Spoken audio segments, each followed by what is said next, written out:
ধন্য গো রাসূল তোমাকে পেয়ে, আমি আরো বেশি ধন্য তোমার উম্মত হয়ে, তোমার উম্মত হয়ে।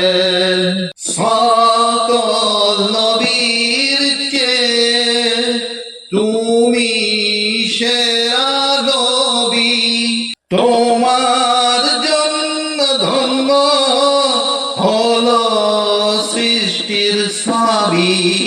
তুমি সেই নবী যার